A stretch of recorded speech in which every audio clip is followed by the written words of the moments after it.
इसके लेखक थे गणेश शंकर विद्यार्थी, ठीक है ना। तो इन्होंने अपने इस पाठ में पूरे में घूम फिर कर वही बात बताई है कि किस प्रकार लोगों का शोषण किया जाता है और उनके दिमागों में धर्म के प्रति विश्वास को अडिग करके और उन्हें धर्म के लिए लड़ाया जाता है। तो वे बेचारे क्या करते हैं, धर्म की दुहाइयां देते देते अपने अपने धर्म के नाम पर, है ना, आपस में लड़ते हैं। और इस लड़ने के चक्कर में क्या होता है, जान की बाजी तो लगाते हैं वो जो लड़ते हैं, जिन्हें लड़वाया जाता है। अगर हम ये कहें तो ज्यादा अच्छा है, जिन्हें लड़वाया जाता है। और इसका फायदा कौन उठाता है? हाँ, फायदा उठाते हैं जो उन्हें पीछे से क्या कर रहे हैं, भड़का रहे हैं, बल दे रहे हैं, उकसा रहे हैं इस कार्य के लिए, है ना, वो उनका फायदा उठाते हैं। और वे लोग कैसे हैं, धूर्त आदमियों का, भ्रष्ट, धूर्त यानी भ्रष्ट, कपटी व्यक्ति, है ना, जिनके मन में कपट है, जो अपनी स्वार्थ सिद्धि के लिए, स्वार्थ की पूर्ति के लिए उन लोगों की जान से खेलते हैं। उन्हें पता है कि इसका परिणाम कभी भी अच्छा नहीं होगा जो वो कर रहे हैं, लेकिन वो फिर भी ऐसा करते हैं क्योंकि उन्हें सिर्फ फायदा ही होना है, नुकसान में कुछ नहीं होना। धर्म और ईमान के नाम पर किए जाने वाले इस भीषण व्यापार को रोकने के लिए साहस और दृढ़ता के साथ उद्योग होना चाहिए। और इस भीषण व्यापार, कौन सा व्यापार? हाँ, धर्म का व्यापार, जो कुछ लोगों ने क्या किया हुआ, धर्म का व्यापार किया हुआ है। जैसे मैंने कल बताया था आपको कि कुछ जगह पर क्या हो रहा है, कुछ जगह पर क्या किया जाता है, हम देखेंगे तो उनकी विशेष कृपा, बहुत सी जगह ऐसे हैं जहां पर विशेष कृपा की धनराशि भी निश्चित की गई है। जैसे कि 11,000 में इतनी देर की विशेष कृपा, 21,000 में इतनी देर की विशेष कृपा, जो कि नहीं होना चाहिए। क्या ईश्वर हमें धनराशि देकर या हमारा अमाउंट देकर हमको अपनी कृपा करेंगे? होता है ऐसा? नहीं होता। लेकिन आपने भी अपने जीवन में, दैनिक जीवन में आपने देखा होगा, जब आप नवरात्रि है या कोई बहुत बड़े पर्व है, वो चाहे हिंदुओं के हो, मुस्लिम्स के हो या चर्च, सिख ईसाइयों के हो, जब बड़े बड़े फेस्टिवल्स में हम अपने अपने धर्म स्थलों पर जाते हैं, तो वहां पर आपने बहुत सी ऐसी चीजें देखी होंगी जो आपके मन को परेशान करती है। देखा है कि भाई जिन्होंने ज्यादा चढ़ावा चढ़ाया है वो अंदर की तरफ से उन्हें एंट्री मिल जाएगी। देखा है कभी ऐसा? होता है ना, अंदर जो बिल्कुल जो मेन मंदिर है, जो अपनी धर्म स्थल है, वहां पर अंदर की तरफ कुछ विशेष अतिथियों की एंट्री नहीं होगी। बाकी के जो श्रद्धालु हैं वो बाहर से ही दर्शन करें और जाएं। तो ऐसा किसने कहा कि अंदर जो ज्यादा चढ़ावा देगा वो अंदर जाएगा, जो स्पेशल कुछ विशेष व्यक्ति हैं उन्हें अंदर स्थान मिलेगा? किसने किया? धर्म के व्यापारियों ने। और धर्म के व्यापारी कौन है? पाठ के अनुसार मौलवी, पैगंबर, पुजारी, जो भी ये धर्म का व्यापार कर रहे हैं। और क्या करते हैं ये? इससे नए भारतवर्ष में नए नए झगड़े करते हैं और नींव जो है वो, झगड़ों की नींव जो है वो मजबूत होती जा रही है, शोषण की नींव जो है वो मजबूत होती जा रही है ना। अब धर्म की उपासना के मार्ग में कोई भी रुकावट ना हो, जिसका मन जिस प्रकार चाहे उसी प्रकार धर्म की भावना को अपने मन में जगाए। जबकि धर्म कैसा होना चाहिए? धर्म की उपासना यानी पूजा पाठ, धर्म की श्रद्धा, है ना। जब धर्म के प्रति हम श्रद्धा रखें तो किसी प्रकार का कोई भेदभाव नहीं होना चाहिए। उस बीच में किसी के मन में शारीरिक रूप से, मानसिक रूप से कोई रुकावट नहीं आनी चाहिए, है ना। वो जैसी इच्छा हो वैसा वो मन लगाकर अपनी श्रद्धा कर सकता है। धर्म और ईमान मन का सौदा हो, ईश्वर और आत्मा के बीच का संबंध हो। देखो, जो चीज यहाँ इस पैराग्राफ में या इस पाठ में कही गई है वो ही कबीरदास, तुलसीदास, रैदास और रहीमदास, प्रभु जी तुम चंदन पानी, इन्होंने कही है। किनकी पंक्ति है? रैदास, है ना। तो प्रभु जी तुम चंदन और पानी, उन्होंने भी यही कहा है। और जो कबीरदास हैं उनके बहुत सारे दोहों में इस पाठ की अभिव्यक्ति होती है। जैसे उन्होंने कबीरदास की एक दोहा मुझे ध्यान आ रहा है कि कंकर पत्थर जोड़ के मंदिर लई बनाए, कंकर तांकर पत्थर जोड़ के मस्जिद लई बनाए, ताचड़ी मुल्ला बाल दे क्या बहरा हुआ खुदाए, है ना। और ऐसा ही उन्होंने हिंदुओं के लिए भी कहा है। ऐसा नहीं कि सिर्फ मुस्लिम्स के लिए उन्होंने कहा, हिंदू और मुस्लिम जितने भी आडंबर टीका लगाना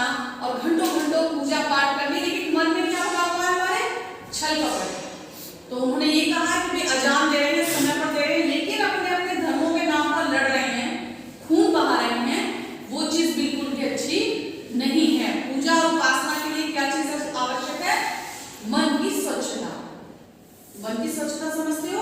कुछ मॉरल वैल्यूज हमें जूनियर क्लासेस से पढ़ाए जाते हैं ना कि हमें झूठ नहीं बोलना चाहिए, बड़ों का आदर करना चाहिए, जानवरों पर दया करनी चाहिए, ये चीजें बहुत सारी। इन्हीं चीजों को हम पूरी उम्र सीख नहीं पाते। छोटी क्लास में पढ़ा के 5-10 आती है और वहीं छोड़ देते हैं, और इन चीजों में यही मेन चीज है जो हमें सीखनी आवश्यक है। और हम अपना बहुत पंडित बन जाते हैं, बहुत सारे डिग्रियां लेते हैं, है ना, धर्म के शास्त्र भी पढ़ते हैं, लेकिन इन 5 या 10 बातों को हम पूरी उम्र सीख नहीं पाते। सीखते हैं आप नहीं, हम भी, हम सभी, हम इन्हीं 5 या 10 बातों को अच्छे से, और यदि इन बातों को हम सीख लें तो क्या है, हमारी जो शिक्षा है वो क्या हो जाएगी, सार्थक चाहिए, वैसा करना चाहिए। कर क्या रहे हैं, एक जो छोटी सी चीज है कि सबका साथ देना चाहिए, सबकी मदद करनी चाहिए। कर हम वो भी नहीं रहे, है ना, किसी की पेंसिल, किसी का बहुत जरूरी, हमने देखा किसी का बहुत जरूरी पेपर गिर गया है, सामान गिर गया है, हम उसे इग्नोर करके निकल रहे हैं। हो सकता है उस सामान के लिए वो 2 घंटा परेशान रहे, पूरा दिन परेशान रहे।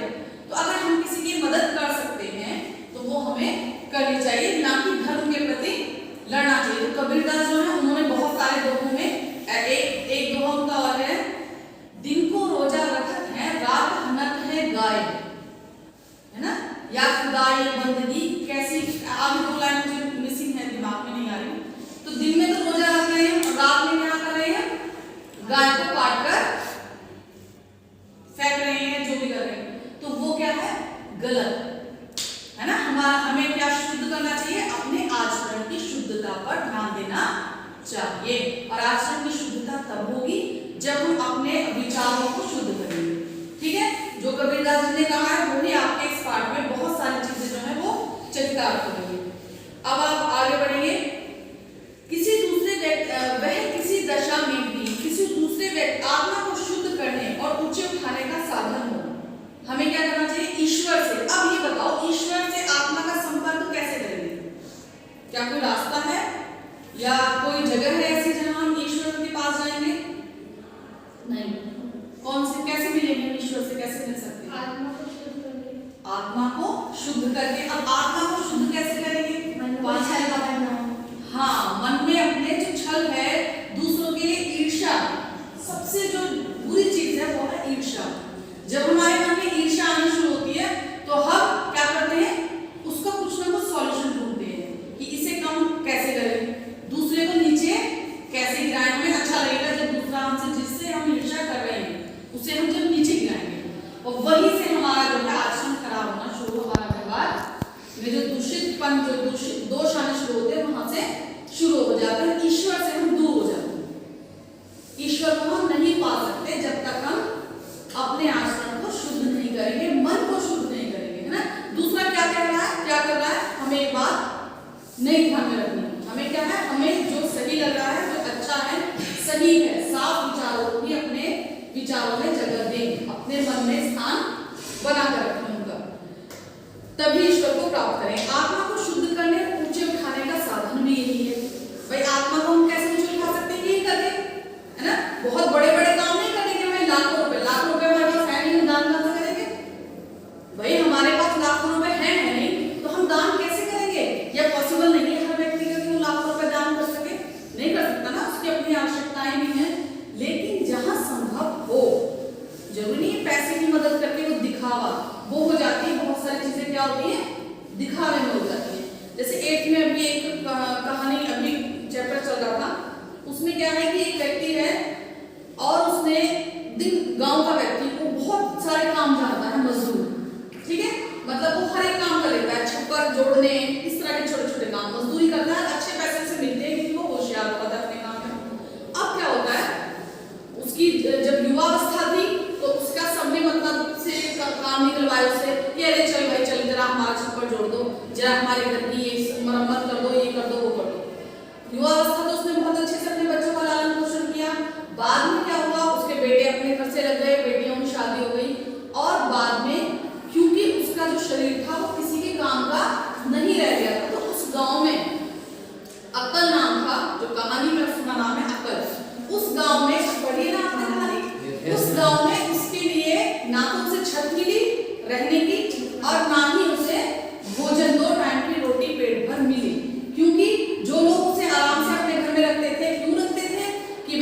काम के बहाने ये 4 काम अरे फ्री में कर देगा।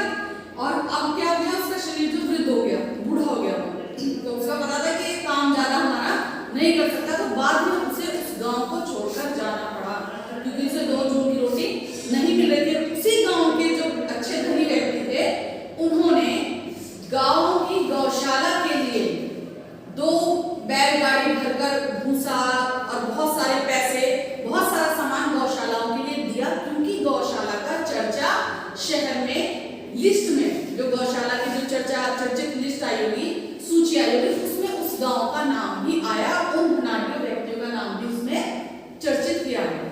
तो उस लिस्ट में नाम के लिए उन्होंने क्या किया, गौशालाओं में दान तो दिया, लेकिन जिसे जरूरत है, जिन्होंने जिंदगी भर उनकी सेवा की, उनके लिए उनके पास ना तो धन था, ना 2 समय की रोटी और ना रहने की छत थी। तो ये क्या है, लोगों का दिखावा करने का तरीका भी बनता जा रहा है। मंदिरों में, मस्जिदों में दान देना, ताकि वो अपनी प्रतिष्ठा का दिखावा कर सके। समझते हो ना कि भाई 11,000 की धनराशि वहां दान की, वो बात।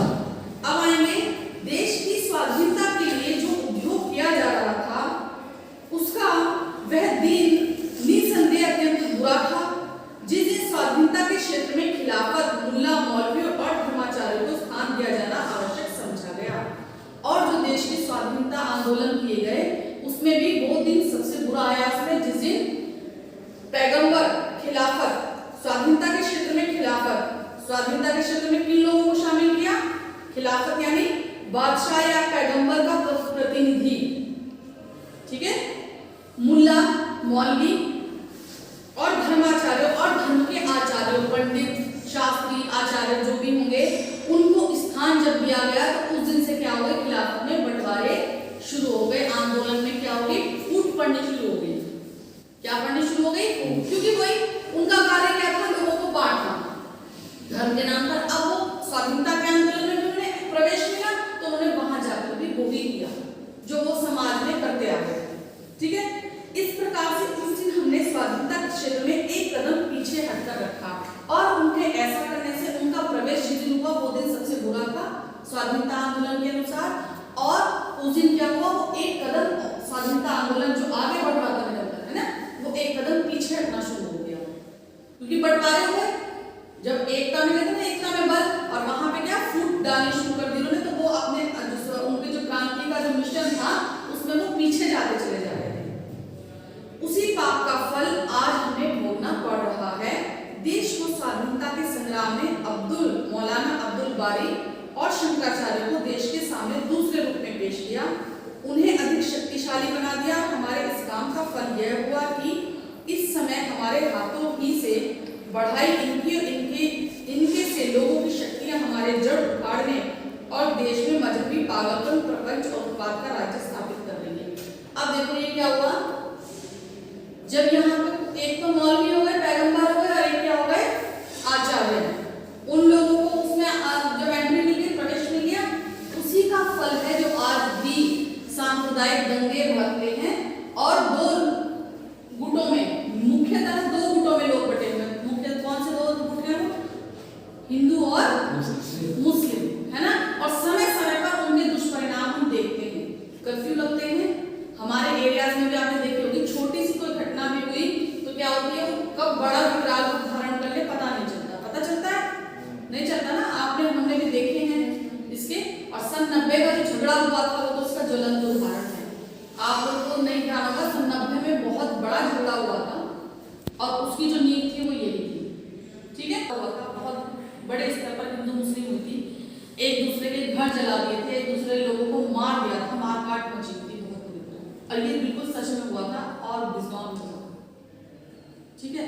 इस तरह के झगड़े, हमारा ये जिक्र करने का मतलब क्या है, इसका ज्यादा हम यहाँ नहीं करेंगे, क्योंकि हमारा कोई उद्देश्य इस तरह की बातों को फैलाना नहीं है ना। हमारा है इस पाठ के अनुसार हमें ये चीजों को जीना, कि ये सिर्फ कहानियां या किताबों में नहीं है जो लिखित है, ये ऐसा होता है ना, हमारे आसपास होता है, और इसमें शामिल हम भी कहीं ना कहीं होते हैं। तो हमें क्या करना है, हम अगर साक्षर हैं, हम में अगर बुद्धि है, तो हमें इन चीजों से खुद को भी दूर रखना है, और समाज में भी फैली जो बुराइयां हैं उन्हें जितना हमारे से संभव हो उन्हें दूर करना है ना। ऐसे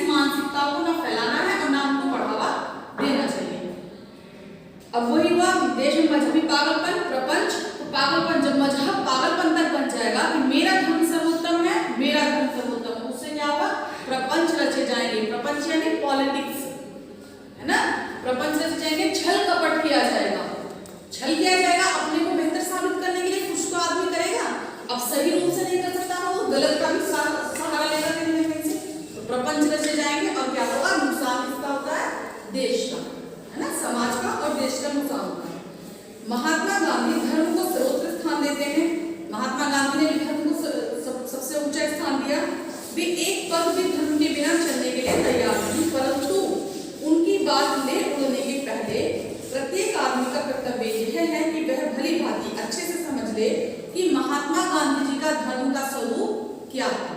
महात्मा गांधी जी ने भी धर्म का बखान किया, धर्मों को वो भी मानते थे, लेकिन उनके धर्म का जो स्वरूप था वो ये वाला नहीं था। उन्होंने क्या, सब धर्मों का सम्मान किया, सभी धर्मों को मानने का, क्योंकि अगर हम सामने वाले के धर्म का सम्मान करेंगे तो वो हमारे धर्म का सम्मान करेगा, है ना। और झगड़ा शुरू कहाँ से होता है, जब हम अपने जो हमारा धर्म है या हम खुद हैं, हम अपने आप सर्वोत्तम बताएं। जाहिर सी बात है, दूसरे को नीचा दिखा रहे हैं, तो नीचा दिखाने की भावना हमारे अंदर नहीं होनी चाहिए। अब महात्मा गांधी के धर्म का स्वरूप क्या है, धर्म से महात्मा जी का मतलब धर्म ऊंचे और उदार तक होगा ही हुआ करता है। उन्होंने कौन सा धर्म बताया, जो मैंने कल आपको बताया था, पूछा था, आप में से किसी ने उत्तर दिया था मानवता, आपने दिया था, वेरी गुड, मनुष्यता, मानवता। धर्म कौन सा होना चाहिए, मनुष्यता और मानवता। जिसके मन में उदार भाव है वही मनुष्य है और वही हमारा धर्म है। दयालु उदार भावों को, विचारों को अपने मन में धारण करना और उसी दृष्टि से सामने वाले को देखना, यही हमारा धर्म होना चाहिए, जिसका समर्थन किया महात्मा गांधी ने। ठीक है, उनका धर्म का स्वरूप क्या था, उदार तत्वों का समावेश। ठीक है ना, मन में हमारे कैसे है, उदार भाव हो, मनुष्यता का भाव हो, वही धर्म हो। उनके मानने में किसे ऐतराज हो सकता है, तो ऐसा धर्म को मानने में किसको ऐतराज होगा, किसी को होगा नहीं होगा, क्योंकि अगर आप में मनुष्यता का भाव ही नहीं है तो इसका मतलब आप मनुष्य नहीं है, हम मनुष्य नहीं है, फिर क्या है, हम जानवर। भाई एक बात बताओ, जानवर में और हम में कुछ क्या चीजें अंतर है, आंखें, बॉडी, जो बॉडी पार्ट्स हैं सारे उनमें भी होते हैं, खाते वो भी हैं, सोते वो भी हैं, सिर्फ विचारों का अंतर होता है जो जानवरों में और हम में है ना। हम शेयर करते हैं, एक दूसरे से बांटते हैं। पहले अगर मैं और आप साथ में हैं तो हम सोचेंगे इसने कुछ खाया है या नहीं खाया, है ना, इसको परेशानी है, इससे दुख है, परेशानी है, क्या परेशानी है, तो मैं कुछ इसकी मदद करूं, और वो मेरे बारे में ऐसा सोचे। जानवर ऐसा सोचते हैं, नहीं सोचते, है ना। और जानवरों में पशुता का भाव, पशुता क्यों है, पशुता इसलिए क्योंकि उनमें हिंसक प्रवृत्ति है। तो अगर हमने अपनी हिंसक प्रवृत्ति पर कंट्रोल नहीं किया, है ना, हमारा उस पर क्या नियंत्रण नहीं है, तो हम भी जानवर हैं, बस देखने में अच्छे हैं लेकिन हम भी जानवर ही हैं, अगर हमारी हिंसक प्रवृत्ति पर हमारा नियंत्रण नहीं है। ठीक है, अजान देने, शंख बजाने, नाक दबाने, नमाज पढ़ने का नाम धर्म नहीं है। जैसा कि अभी मैंने बताया था, जो कबीरदास ने कहा है ना, उन्होंने बाह्य आडंबरों का निषेध किया। बाह्य आडंबर, टीका लगाना, घंटों तक पूजा करना, अजान देना, इन सबका मंदिर जाना, उन्होंने किसका प्रमुखता बताई, मन में शुद्ध विचार की। तो यहाँ पर वही बात की गई है, शुद्ध आचरण और सदाचार ही धर्म के स्पष्ट चिन्ह हैं। शुद्ध आचरण और हमारे आचरण की शुद्धता और क्या हो, सदाचार, अच्छा आचरण ही हमारे धर्म के चिन्ह, स्पष्ट चिन्ह है। उन्हीं से पता लगता है कि हम धार्मिक हैं या नहीं है, वही हमारा धर्म होना चाहिए, हमारा उदार और शुद्ध आचरण। ठीक है, 2 घंटे तक बैठकर पूजा करनी, 5 वक्त की नमाज अदा करनी, परंतु ईश्वर को इस प्रकार रिश्वत दे चुकने के पश्चात यदि आपने दिन भर बेईमानी की तो आपकी वो पूजा पाठ, ईश्वर को मानना और अपने आप को धार्मिक कहना, मनुष्य कहना क्या है, निरर्थक होगा। निरर्थक होगा, समझ में आ गया पूरा पैराग्राफ। कहने का वो मतलब है कि हमारा आचरण अच्छा होना चाहिए, हमारे विचार अच्छे होने चाहिए, हम अपने मन में अच्छे विचारों को रखें, क्योंकि अगर हमारे विचार अच्छे होंगे तो वो हमारे चारों तरफ और हमारे व्यक्तित्व में दिखाई भी देंगे, दिखाई देंगे। आपने कभी हुआ है, अभी आपकी बहुत कम उम्र है लेकिन फिर भी आपको इतना हो गया होगा, किसी को आप जब पहली बार देखते हैं तो आपको लगता है कि अरे ये तो थोड़ा सा बड़ा तेज सा लग रहा है ना, या लग रही है, या थोड़ा सा मॉडर्न है, इस टाइप की है, तो कैसे पता लगा, क्योंकि उसके जो मन के विचार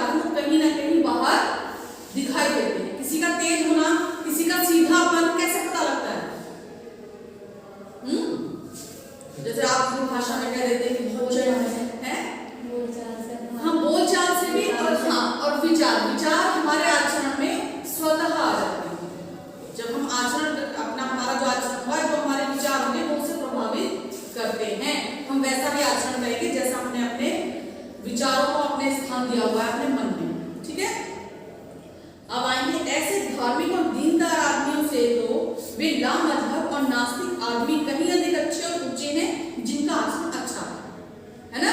घंटों पूजा पाठ करने वाले, मंदिरों में मस्जिदों में दान देने वाले लाखों का, और मन से क्या है, कलुष भरा हुआ है, मन में दोष भरे हुए, दूसरे की ईर्ष्या है और ईर्ष्या क्रोध में बदलती है और बदले से प्रपंच रचने की शक्तियां आ जाती है ना।